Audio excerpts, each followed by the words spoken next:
जान लेकर चैन नहीं पड़ा तुम्हें, जो फिर से मुझे मारने आई हो।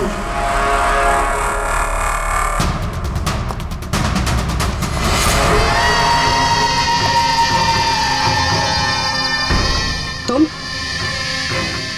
मैंने तुम्हें सेल्फ डिफेंस में मारा था, और वैसे भी तुम एक मुजरिम हो। क्या मुजरिम के घर परिवार नहीं होते? तुम्हारी वजह से मेरी बेटी अनाथ हो गई, और ये खून देख रही हो, सब तुम्हारी वजह से। आज मैं तुम्हें नहीं छोड़ूंगा। देखो मेरे पास मत आना, मैं मार दूंगा। आज मैं तुम्हें नहीं छोड़ूंगा। मेरे पास मत आना, मैं कहती हूँ मार दूंगी। मैं कहती हूँ मेरे पास मत आना।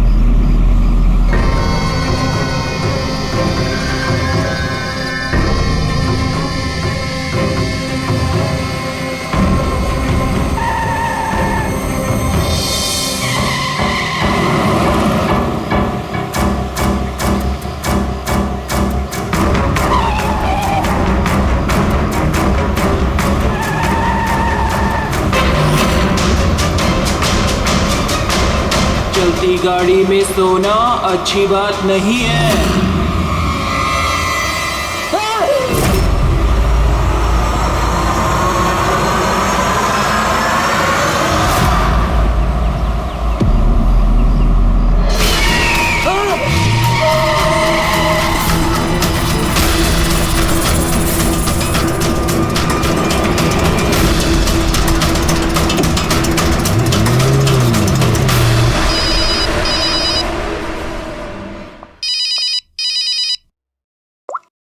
हाँ Vineet. Leela help me, Leela please help me Leela. क्या हो गया विनीत, तुम इतनी टेंशन में क्यों लग रहे हो? लीला ये लोग मुझे मार डालेंगे लीला। कौन मार डालेगा विनीत, तुम किसकी बातें कर रहे हो? लीला आई थिंक मैं लाइफ में कभी तुमसे नहीं मिल पाऊंगा लीला। विनीत बकवास बंद करो। कहाँ पे हो तुम, मुझे अपनी एग्जैक्ट लोकेशन बताओ। मैं सेविस्टन रोड पे हूँ, पुराने पोस्ट ऑफिस के पास। विनीत एक काम करो, तुम वहीं पे रुको, मैं टैक्सी लेके अभी वहीं पे तुम्हें लेने आती हूँ। हेलो लीला। हेलो विनीत, तुम ठीक हो? फोन को भी हेलो लीला। ये फोन को भी अभी कटना था।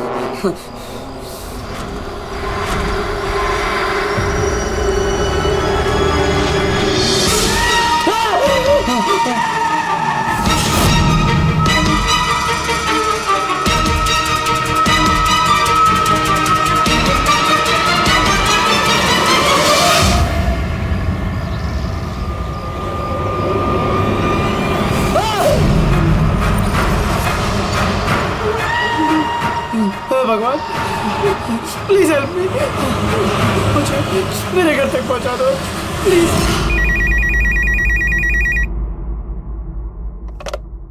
Hello, CID bureau.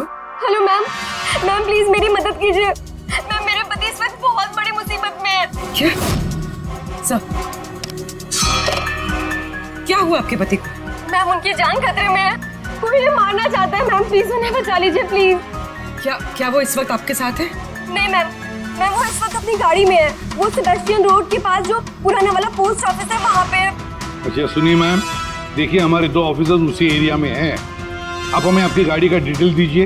White Baxter है और गाड़ी का नंबर है 2536। मैम आप उन्हें बचा तो लेंगे ना? आप फिक्र मत कीजिए, आपके पति को कुछ नहीं होगा। ओके पूर्वी, अभिजीत को फोन करो, उसे गाड़ी की डिटेल्स दे दो और उससे बोलो कि अर्जेंट है।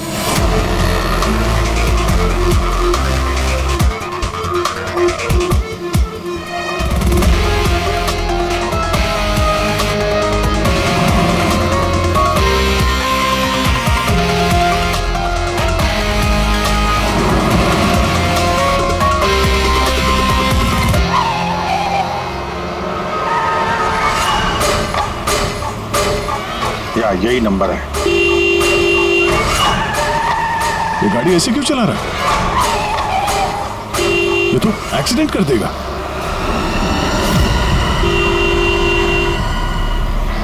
मुझे माफ कर दो, मुझे माफ कर दो, मैं मरना नहीं चाहता, मुझे माफ कर दो। किससे बातें कर रहा है? गाड़ी में तो कोई नहीं है। अरे विनीत किससे बात कर रहा है? गाड़ी में कोई नहीं है। अंदर हो तुम लोग, तुम्हें दिखाई नहीं दे रहा? इतने सारे लोग मुझे बुला रहे हैं। कर क्या रहा है ये? मुझे माफ कर दो, मैं मरना नहीं चाहता। पागल हो गया लगता है। विनीत, विनीत, विनीत, तुम्हारी जान को खतरा हो सकता है, रुक जाओ।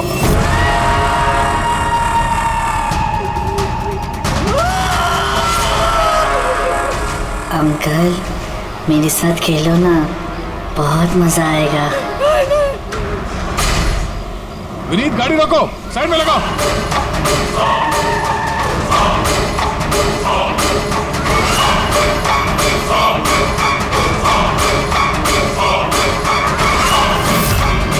रुक जाओ विनीत, विनीत।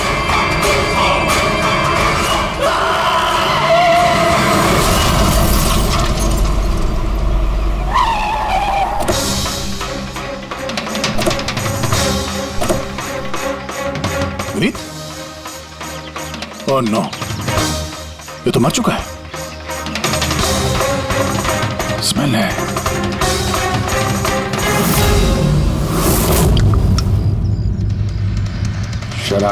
शराब पी के गाड़ी चला रहा था, लेकिन ये गाड़ी में बात कैसे कर रहा था? शराब के नशे में बड़बड़ा रहा होगा। शराब पी के तो यही होता है, एक्सीडेंट।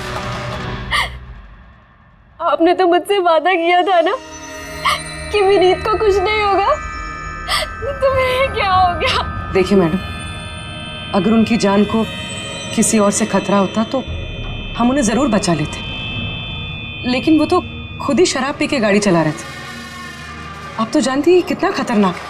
नहीं, उनकी जान खुद उनकी वजह से नहीं गई है, बल्कि उन लोगों की वजह से गई है जो इतने दिनों से उन्हें परेशान कर रहे थे।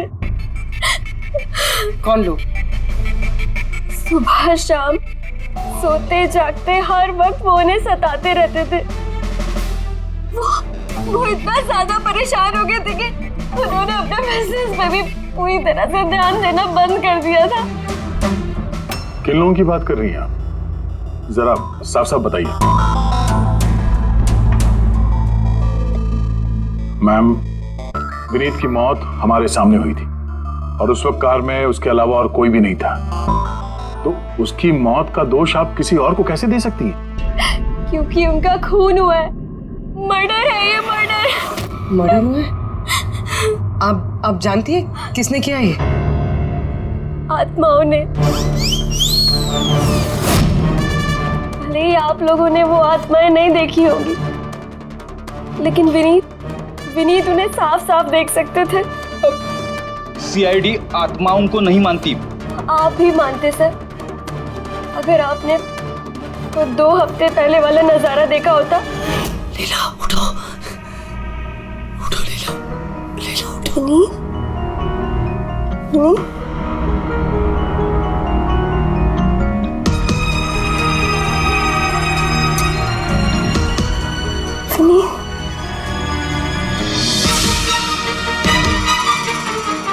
विनीत, लीला, क्या विनीत? वहाँ देखो, कबर्ड के ऊपर। क्या है वहाँ विनीत? लीला, कबर्ड के ऊपर मुझे घूर रहा है। लीला, मुझे सोने नहीं दे रहा वो। विनीत, वहाँ पे कुछ नहीं है, कुछ नहीं है वहाँ पे। तुमने ना जरूर कोई बुरा सपना देखा है। चलो आगे सो जाओ। मैंने कोई सपना नहीं देखा और वो देखो अभी भी घूर रहा है और तुमको दिख क्यों नहीं रहा यार? विनीत, वहाँ पे कुछ नहीं है।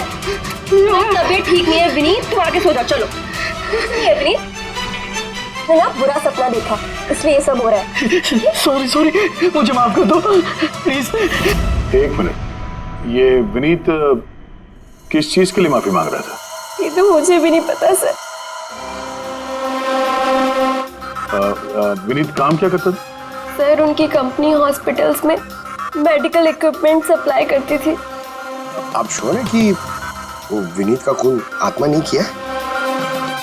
सर, मुझे पहले तो नहीं लगता था, क्योंकि ना तो मैंने कभी कोई आत्मा देखी थी और नहीं कभी मैंने उनकी आवाज सुनी थी। लेकिन बाद में मुझे विनीत की बातों पे यकीन होने लगा कि वो सच कहता था।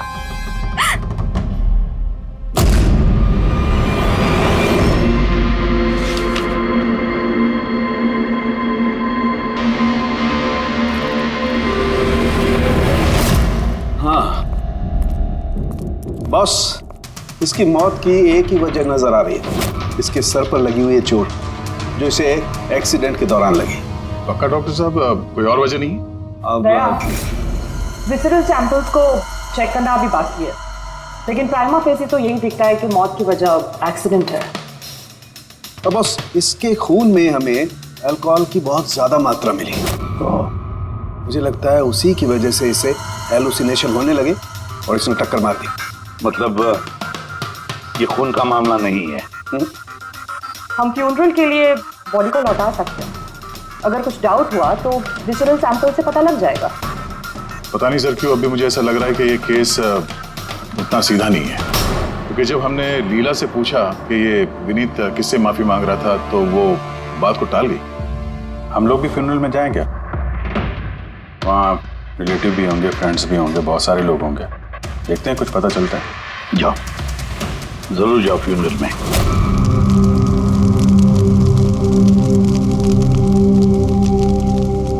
अच्छा हुआ मर गया। ऐसे गलत लोगों के साथ ऐसा ही होना चाहिए। तुमने बिल्कुल ठीक कहा, इसकी मौत इससे बदतर होनी चाहिए थी। बस अब उस दिन का इंतजार है जब उन दोनों की भी चिता जलते हुए देखूंगा। उस दिन तुम सबको बहुत बड़ी पार्टी दूंगा मैं। क्या प्रॉब्लम क्या तुम्हारी? हाँ, यहाँ पर एक आदमी की चिता जल रही है, शौक मनाने के बजाय जश्न मनाने की बात करो तुम लोग। क्यों ना मनाऊं जश्न? अरे असली जश्न तो उस दिन मनेगा जिस दिन ये दोनों भी अग्नि की भेंट चढ़ेंगे। वो दोनों अग्नि की भेंट चढ़े या ना चढ़े, तुम सीआईडी के हत्थे जरूर चढ़ोगे। सर अगर आप लोग सीआईडी से हैं तो आपको मुजरिमों का साथ देने के बजाय हम लोगों को इंसाफ दिलाना चाहिए सर। एक मिनट कहना क्या चाहते हो, पूरी बात बताओ। सर मेरा नाम रोहित है और मेरे पिताजी पर्पल हॉस्पिटल में एडमिट थे। डॉक्टर सर वो वेंटिलेटर पे। Doctor, nurse doctor relax. मेरे पिताजी मर रहे हैं वहाँ पे, प्लीज डॉक्टर को बुलाइए प्लीज। क्या हुआ? क्यों शोर मचा रहे हो? शोर न मचाऊं तो क्या करूं? मेरे पिताजी मर रहे हैं वहाँ पर और आपका स्टाफ यहाँ बैठकर मक्खियाँ मार रहे हैं। आप शांत हो जाइए प्लीज। आप जाइए पेशेंट के पास, हम आते हैं। मैम प्लीज जल्दी कीजिए प्लीज। हाँ। मैम गजब हो गया, सारे के सारे वेंटिलेटर्स एक एक करके बंद हो रहे हैं। यस मैम, हमारे 2 इंटर्न्स मैनुअली ऑक्सीजन दे रहे हैं कुछ पेशेंट्स को। मैम हर पेशेंट के साथ ऐसा नहीं हो सकता, अगर वेंटिलेटर्स ठीक नहीं हुए तो पेशेंट मर जाएंगे। धीरे बोलो। अरे ये हॉस्पिटल के रेपुटेशन का सवाल है, अगर मरीजों के घर वालों को पता चल गया है ना फिर बवाल हो जाएगा। डॉक्टर आप प्लीज 2 मिनट का वक्त दीजिए, हम सोल्यूशन। मैम एक एक करके सारे वेंटिलेटर्स बंद हो रहे हैं। बाकी के वार्ड्स में चेक करो। Okay ma'am. अरे वो सप्लाई विनीत को फोन करो ना, वो ही अभी कुछ कर सकता है। बस टेंशन लेने की जरूरत। डॉक्टर महक हुआ क्या है सर? वेंटिलेटर बंद हो गए सारे। आप प्लीज शांत रहिए, मैं बात करती हूँ ना। सर एक एक करके सारे वेंटिलेटर्स बंद हो गए। क्या ऐसे कैसे हो सकता है? तो किसी हॉस्पिटल में फोन करो ना, वहाँ से मंगवाओ। अरे राजा फोन लगाओ और मैं एक काम करूँ, टेक्नीशियन जो यहाँ पर है उसको बुलाओ। राजा क्या हो गया तुम्हें? तुम्हें सुनाई नहीं देता सर क्या कह रहे हैं? आप लोग क्या डिस्कशन में टाइम वेस्ट कर रहे हैं? मेरे पिताजी मर जाएंगे वहाँ पर। प्लीज जल्दी आइए प्लीज। बस आते ही हैं please. Ma'am very bad news. 2 patients की जान चली गई है, 5 पेशेंट्स बहुत क्रिटिकल कंडीशन में हैं। सर अगर आज हम लोगों का परिवार हमारे साथ नहीं है तो उसके जिम्मेदार सिर्फ और सिर्फ ये 3 लोग हैं, विनीत, महक और राजा। ये विनीत तो इक्विपमेंट सप्लाई करता था ना? जी सर। और ये महक राजा? सर जिस दिन ये हादसा हुआ उस दिन महक डॉक्टर इंचार्ज थी और राजा हॉस्पिटल का एडमिन संभालता था।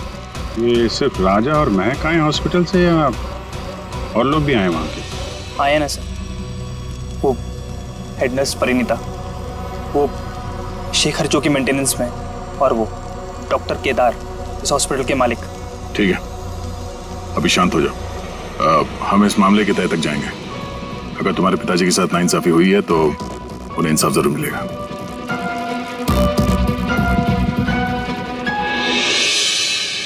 समझ में आया कि ये विनीत माफी क्यों मांग रहा था। मुझे माफ कर दो, मैं मरना नहीं चाहता, मुझे माफ कर दो। और ये भी समझ में आ रहा है कि विनीत की मौत से इतने लोग खुश क्यों हैं। यानी विनीत की मौत का जिम्मेदार कोई भी हो सकता है। अब विनीत के बाद खूनी का अगला निशाना ये महक और राजा हो सकते हैं।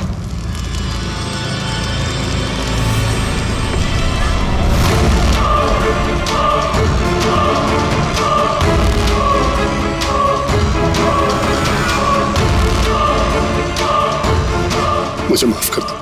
तुमने मुझे क्यों मरने दिया? मेरा पीछा मत करो।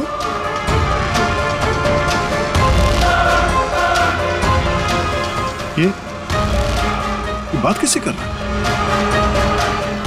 मेरा पीछा मत करो। उन्हीं काल्पनिक लोगों से जिससे विनीत बात कर रहा था।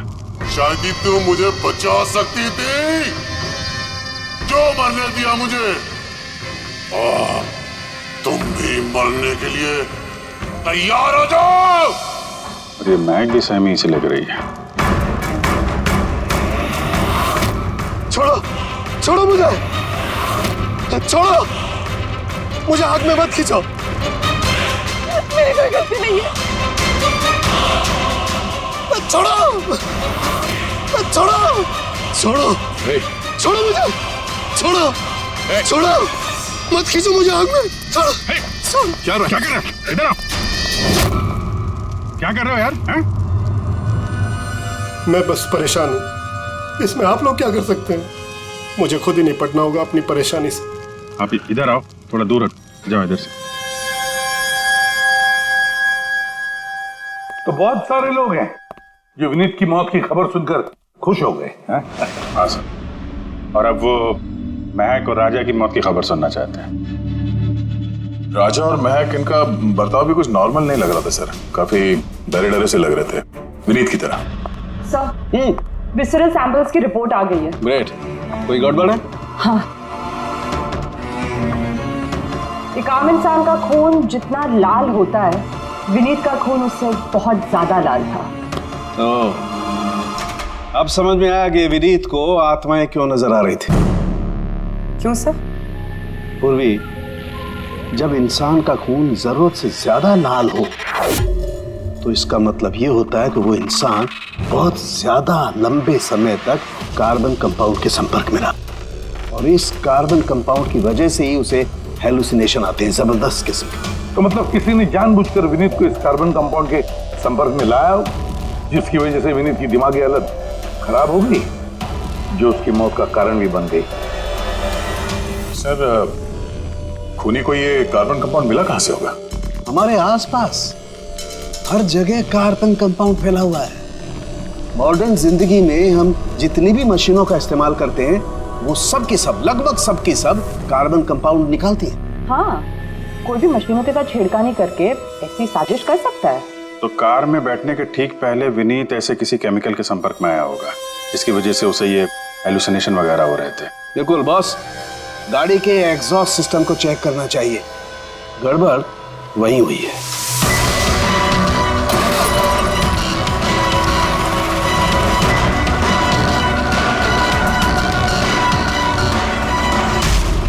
सालों के सर तो सही बोले थे सर, इसमें से तो केमिकल भर भर के आ रहा है।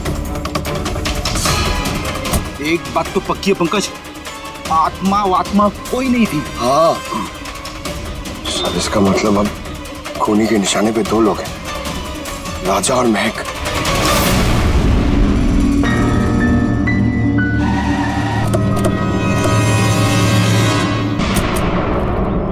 फ्यूनरल में राजा का बर्ताव ठीक नहीं था, अभी भी उसकी मानसिक स्थिति ठीक नहीं है।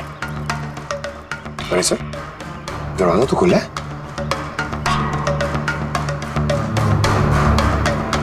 ये खूनी राजा तक पहुंच तो नहीं गया? ये क्या माहौल है? कैंडल्स,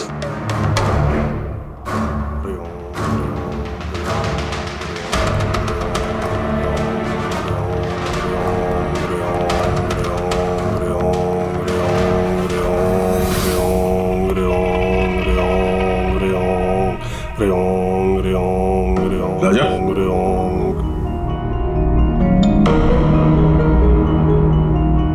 आप ठीक हो? कौन है आप लोग? सीआईडी।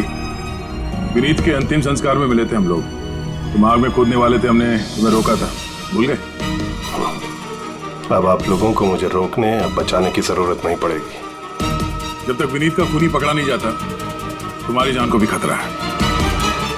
अच्छा सच सच बताना, उन 12 मरीजों की मौत क्या तुम्हारी लापरवाही की वजह से गई थी? खबरदार जो मुझ पर ऐसा गंदा और झूठा इल्जाम लगाया था। मैं निर्दोष हूं और कोई नहीं मरा मेरी वजह से। शांत शांत। राजा बड़ी मुश्किल से शांत हुआ है, गुस्सा मत दिलाइए। आपकी तारीफ? श्लोक नाम है मेरा। मैं राजा की इस बुरे वक्त से बाहर निकलने में मदद कर रहा हूँ। ओह, तो आप साइकियाट्रिस्ट हैं? साइकियाट्रिस्ट नहीं, साइकिक, मीडियम। इस दुनिया और दूसरी दुनिया के बीच एक पुल समझ लो। दूसरी दुनिया? दूसरी कौन सी दुनिया? वही आत्माओं वाली दुनिया। वैसे हम भी एक पुल है, मुजरिमों की दुनिया से लेके जेल के अंदर सलाखों के पीछे तक पहुंचाने का पुल। पर सर, आप मुझे सलाखों के पीछे क्यों डालना चाह रहे हैं? मैं तो राजा की आत्माओं से बचाने में मदद कर रहा हूँ। राजा को आत्माओं से नहीं, केमिकल पॉइजनिंग से बचाने की जरूरत है। और बंद करो अपना ये ढोंग, समझे? सर, वो कहाँ इशारा करे?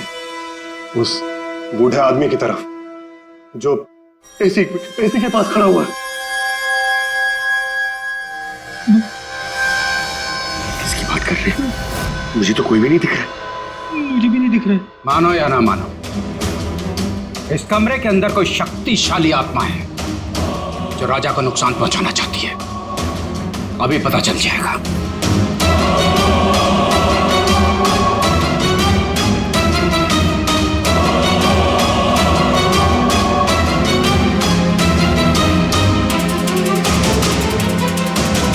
मीटर से आत्मा दिखेंगे?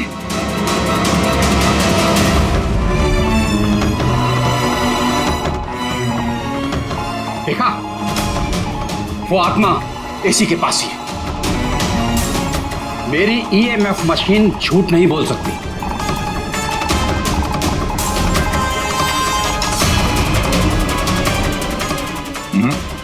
पर हमारा भी ये मीटर गलत नहीं हो सकता, समझे? वेरी लगता है राजा को कार्बन कंपाउंड का असर उसकी गाड़ी से ही हुआ है। एक काम करो, ये मीटर ले जाओ, उसकी कार चेक करो। रेडी? पंकज, बताओ महक, विनीत के फ्यूनरल पे क्या देखा तुम? मैंने किसी को नहीं देखा, कुछ भी नहीं देखा। झूठ मत बोलो। अगर कुछ नहीं देखा तो वहां से डर के भागे क्यों? मैं झूठ नहीं बोल रही हूँ, मैंने सच में किसी को नहीं देखा। अच्छा, अस्पताल में जो 12 मौतें हुई थी, क्या वो तुम्हारी लापरवाही की वजह से हुई थी? मेरी लापरवाही की वजह से? देखिए, मुझसे जो कुछ बन पड़ता है मैंने सब कुछ किया। मैंने डॉक्टर केदार से भी बात की, लेकिन उन्होंने कुछ एक्शन लिया ही नहीं, तो मैं और क्या करती? अच्छा, तो फिर इसमें डॉक्टर केदार की गलती है? उनसे भी ज्यादा गलती है उस राजा की।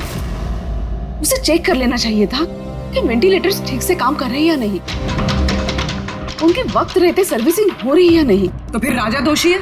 राजा और विनीत दोनों। विनीत को भी हमें वेंटिलेटर सप्लाई करने से पहले देख लेना चाहिए था कि वो कहीं खराब तो नहीं है। आखिर कितनी जानें टिकी थी उस वेंटिलेटर्स पे? लगता है राजा और विनीत के लिए तुम्हारे अंदर काफी कड़वाहट है। विनीत की मौत से तो बहुत खुश होगी तुम। ये कैसी बातें कर रही है आप? बिल्कुल भी नहीं। मैं एक डॉक्टर हूँ और मेरा काम पेशेंट्स की जान बचाना है। किसी की मौत से मैं कैसे खुश हो सकती हूँ?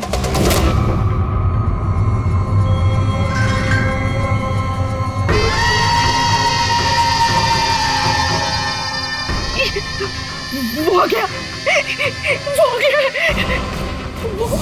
वो देखिए। लेकिन यहाँ तो कोई नहीं। पीछे है। यहाँ पर कोई नहीं है। देखो, तुम घबराओ मत। जब तक मैं हूं तुम्हें कुछ नहीं होगा। हाँ?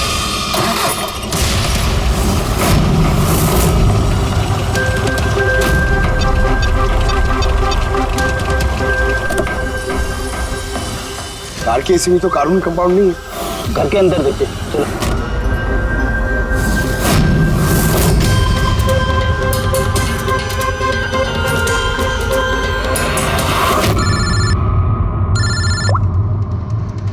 हाँ पूर्वी, महक के घर पे कोई केमिकल नहीं मिला? ठीक है, जब तक वो खूनी पकड़ा नहीं जाता तुम उसके साथ ही रहो, ठीक है? सर, हाँ, कार्बन कंपाउंड यहाँ पे भी नहीं है। कहीं कोई केमिकल नहीं मिलेगा। विज्ञान की दुनिया और केमिकल की दुनिया के अलावा भी कोई दूसरी दुनिया है, मानो या ना मानो। चुप, वो बंद। और जब तक बोलने को नहीं कहा जाए मुंह खोलना नहीं। राजा जी, आपको डरने की कोई जरूरत नहीं है।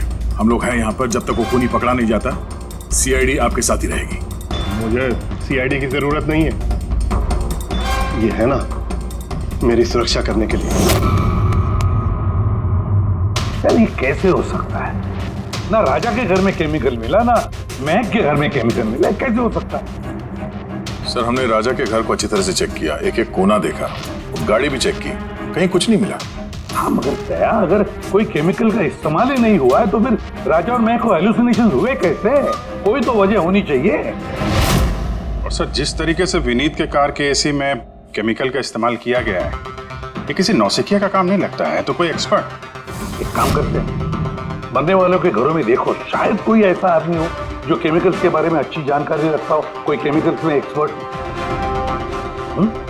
और हाँ, हॉस्पिटल के उस स्टाफ को बुलाओ, चीफ नर्स जो है ना, हेड नर्स परिणीता, फिर हेड टेक्नीशियन शेखर और मालिक केदार, तीनों को बुलाओ। सर देखते हैं।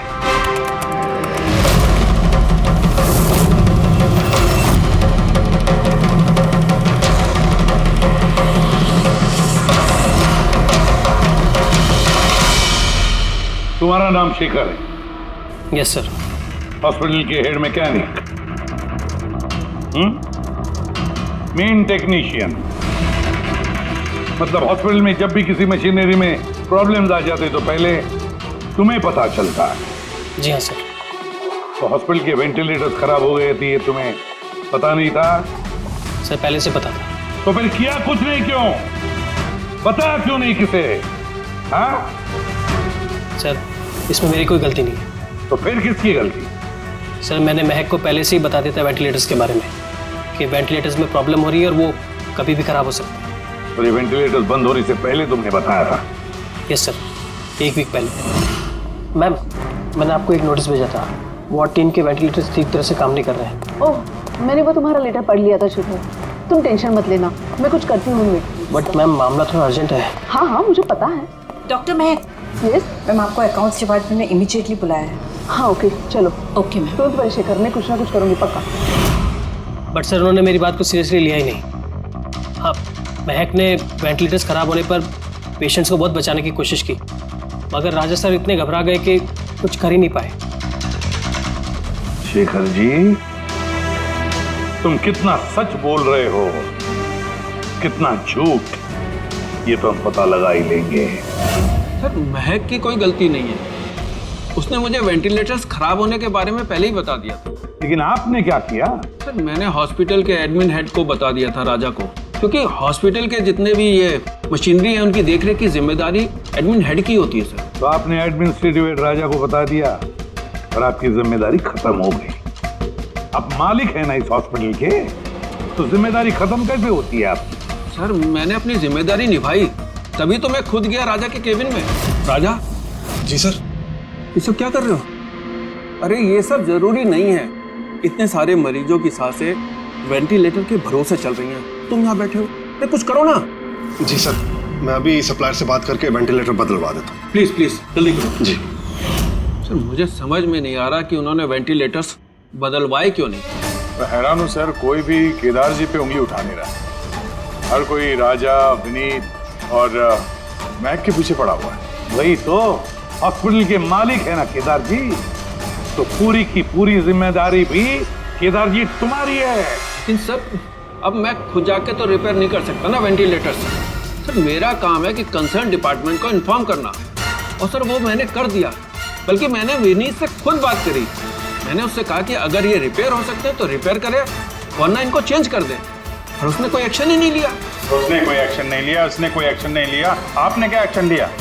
और नाम भी ले रहे हो तो विनीत का जो मर चुका है, या राजा का जो जवाब देने की हालत में नहीं है। सर, जो सच था वो मैंने आपको बता दिया, अब मानना ना मानना सर आपके हाथ में है। परिणीता।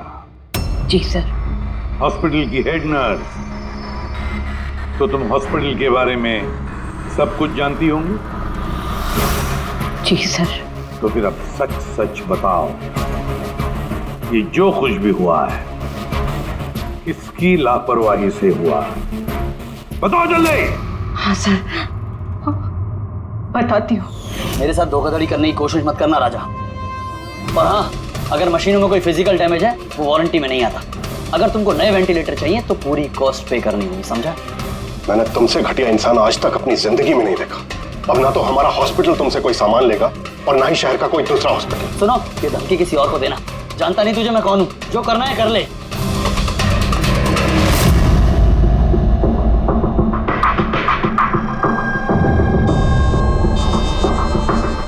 ये जो कुछ भी हुआ है इस राजा और विनीत के झगड़े की वजह से हुआ है।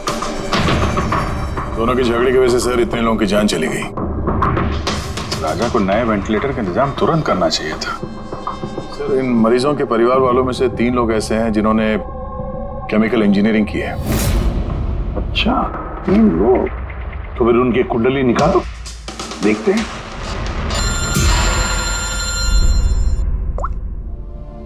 हेलो, कैसे भी प्रद्युमन? बहुत ठीक है, हम अभी पहुंचते हैं। क्या सर? राजा की मौत हो गई।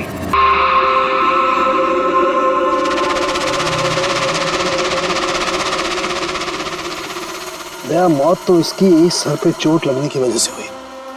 लगता है छत से कूद गया ये। जरूर हैलुसिनेशंस इतने भारी पड़ गए होंगे कि दिल मिलाकर राजा ने ऊपर से छलांग लगा दी। और तुम ख्याल रखने वाले थे ना इसका? ये ख्याल रखा तुमने? हाँ? सर, राजा तो एकदम शांत तरीके से हो गया था। मुझे क्या पता था कि अचानक उठ जाएगा और खुदकुशी कर लेगा। जिस वक्त ये सब हुआ तुम कहाँ थे? हाँ? सर, मैं दूसरे कमरे में सो रहा था। तभी मुझे राजा के जोर जोर से चीखने की आवाज सुनाई दी। मुझे इन आत्माओं को नहीं झेलना, मुझे इसे निजात चाहिए, आजादी चाहिए। और जब तक मैं इसके पास पहुंचता, ये छत से कूद गया साहब। वाह, क्या बात है। राजा को अकेले छोड़कर तुम घोड़े बेच के सो रहे थे? हाँ? मैंने तो कमर कस ली थी कि नहीं सोऊंगा, और न जाने कैसे नींद आ गई। जरूर मुझे उन आत्माओं ने सुला दिया होगा। आप ये देखिए सर, मीटर की रीडिंग भी कितनी बढ़ गई है। मुझे मेरी तबीयत भी कुछ कमजोर लग रही है सर। अगर दोबारा ये मीटर दिखा दिया ना मुझे तो याद रख। एक मिनट दया, 1 मिनट भाई, जरा मीटर देना मुझे। ये लीजिए।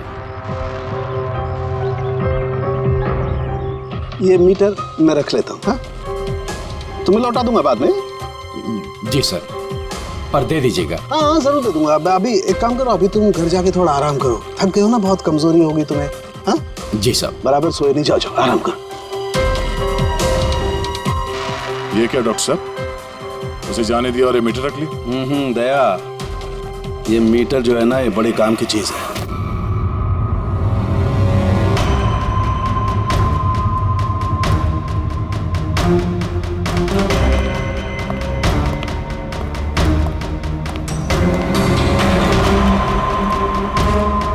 इस रूम में चेक करता हूं। हाँ सर। नहीं, ऊपर चलते हैं।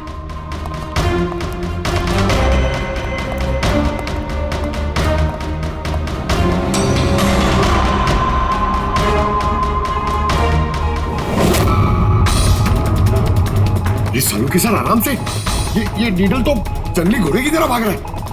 माय गॉड, हम यहाँ पर ऐसे नहीं खड़े रह सकते दया। हमें प्रोटेक्टिव गियर्स पहनने पड़ेंगे। Protective gears? वो किस लिए सर? अरे अपनी सुरक्षा के लिए।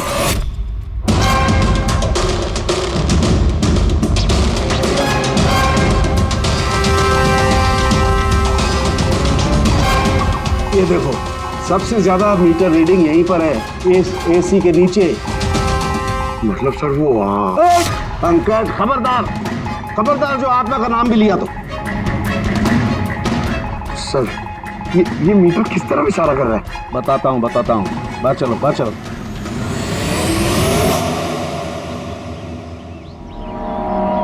देखा दया, ये है EMF, इलेक्ट्रोमैग्नेटिक फील्ड डिटेक्ट करता है ये। Electromagnetic fields? ये तो आजकल सभी इलेक्ट्रॉनिक अप्लायंसेस में होता है सर, टीवी, फ्रिज, एसी में। बिल्कुल है, लेकिन उन अप्लायंसेस का ईएमएफ हिडन होता है, छिपा हुआ होता है, ताकि लोगों पर बुरा असर ना हो। कैसा बुरा असर? इसकी वजह से लोगों को नौशिया हो सकता है, जी घबरा सकता है, बेचैनी हो सकती है, और अगर ज्यादा देर तक संपर्क में रहे तो हेलुसिनेशन होना भी कोई बड़ी बात नहीं है। ओह, मतलब राजा को ये हेलुसिनेशन किसी केमिकल की वजह से नहीं हुआ है, अपने घर के इलेक्ट्रॉनिक अप्लायंसेस की वजह से हुआ है, क्योंकि उसका वो ईएमएफ ढका हुआ नहीं था। बिल्कुल। इसका मतलब है सर किसी ने ये जानबूझ के छेड़छाड़ की है इसमें। हो सकता है।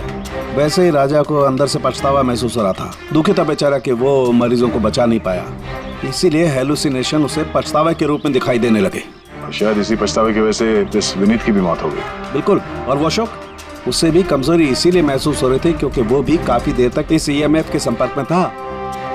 यहाँ पे वो कार्बन कंपाउंड नहीं मिला घर में। मिलेंगे कैसे थे, क्योंकि यहाँ तो ईएमएफ का इस्तेमाल हो रहा था, और सबसे ज्यादा रीडिंग मुझे बेडरूम के एसी में मिली।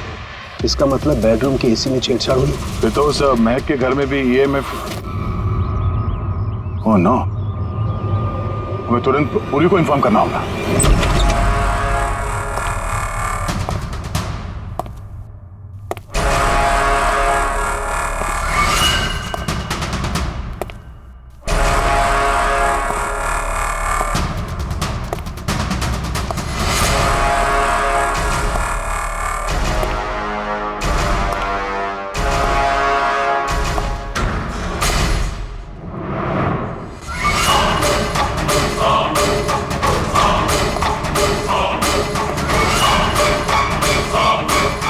जान लेकर चैन नहीं पड़ा तुम्हें, जो फिर से मुझे मारने आई हो।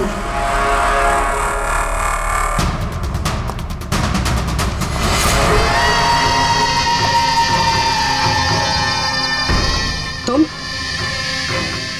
मैंने तुम्हें सेल्फ डिफेंस में मारा था, और वैसे भी तुम एक मुजरिम हो। क्या मुजरिम के घर परिवार नहीं होते?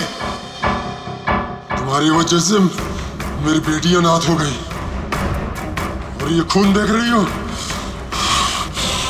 सब तुम्हारी वजह से। आज मैं तुम्हें नहीं छोड़ूंगा। देखो, मेरे पास मत आना, मैं मार दूंगा। आज मैं तुम्हें नहीं छोड़ूंगा। मेरे पास मत आना, मैं कहती हूँ मार दूंगी। मैं कहती हूँ मेरे पास मत आना, मार दूंगी। क्या कर रही तुम? छोड़ो से। सब आदमी। क्या? सर यहाँ पे। सर रोकिए इसे, ये मुझे मारना चाहती है। पहले यहाँ से बाहर निकली, जल्दी आउट ऑफ हियर प्लीज, जल्दी फास्ट। ये हैं वो 3 लोग जिनका संबंध केमिकल इंजीनियरिंग से है। सुहास, दीपक और किशोर। खूनी इनमें से कोई भी हो सकता है। नहीं अभिजीत, कार के एसी में केमिकल फिक्स करना अलग बात है, और इलेक्ट्रोमैग्नेटिक फील्ड को इतनी होशियारी के साथ इस्तेमाल करना अलग बात है। मुझे लगता है कोई ऐसा आदमी है जिसे साइंस की, मेडिकल साइंस की बहुत अच्छी जानकारी है, या तो कोई डॉक्टर या कोई साइंटिस्ट। जिसने भी किया उसने पूरा बंदोबस्त किया था इस इलेक्ट्रोमैग्नेटिक फील्ड का, कि ये महक और राजा दोनों कायम के लिए उस ईएमएफ के असर में रहे हैं। हो सकता है जब ये दोनों हॉस्पिटल में अपना काम कर रहे थे तब भी ये ईएमएफ वहां पर प्रेजेंट था। तो फिर सर शायद हॉस्पिटल के किसी मशीन के साथ भी छेड़छाड़ की गई होगी। बिल्कुल दया, बिल्कुल। और ये करने वाला वही है, हॉस्पिटल का अंदर वाला। तो ये वो जगह है जहाँ पे महक और राजा बैठा करते थे? जी हाँ। और कौन कौन आ जा सकता था इस कमरे में? सर सिर्फ स्टाफ वालों को अंदर जाने की परमिशन थी, वो भी अगर कोई काम हो तो। मतलब बाहर का कोई आदमी यहाँ नहीं आ सकता? नहीं सर, यहाँ तक कि मरीजों को भी अंदर जाने की इजाजत नहीं थी। उसका मतलब तो ये हुआ कि स्टाफ का कोई है, मतलब आप में से कोई एक खूनी है। ये आप कैसे कह सकते? ये हम नहीं कह रहे हैं, ये ईएमएफ मशीन कह रही है जिसने हमें सब कुछ बता दिया है। और इस ईएमएफ मशीन के हिसाब से इस एसी के साथ छेड़छाड़ की गई थी। इसका मतलब है राजा और महक को मारने की कोशिश की गई थी, मगर बेचारा राजा मारा गया। एसी के साथ छेड़छाड़? क्या कह रहे हैं आप लोग? हमें तो कुछ समझ में नहीं आ रहा। ये बात इस कमरे में मौजूद वही इंसान समझ सकता है जो खुद खूनी है। और वो आज यहाँ एक प्रोटेक्टिव गियर पहन के आया है ताकि इलेक्ट्रोमैग्नेटिक फ्रीक्वेंसी से उसे कोई नुकसान ना हो। क्यों? कौन है वो?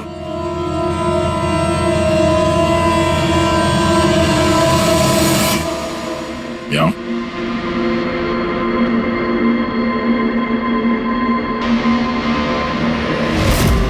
फैशन सेंस तो बहुत अच्छा है तुम्हारा शेखर। कपड़े के अंदर ये सुरक्षा कवच। तुम्हारे सारे पत्ते खुल चुके हैं शेखर। हमने तुम्हारे बारे में सब कुछ पता लगा लिया है। तुम ही यहाँ पे सिर्फ ऐसे टेक्नीशियन हो जो एसी के साथ छेड़छाड़ कर सकते हैं। अब जल्दी बताओ, क्यों किया तुमने ऐसा? हाँ, मैंने किया ये सब। और क्या गलत किया अगर मैंने महक, विनीत और राजा पे इल्जाम लगाया तो?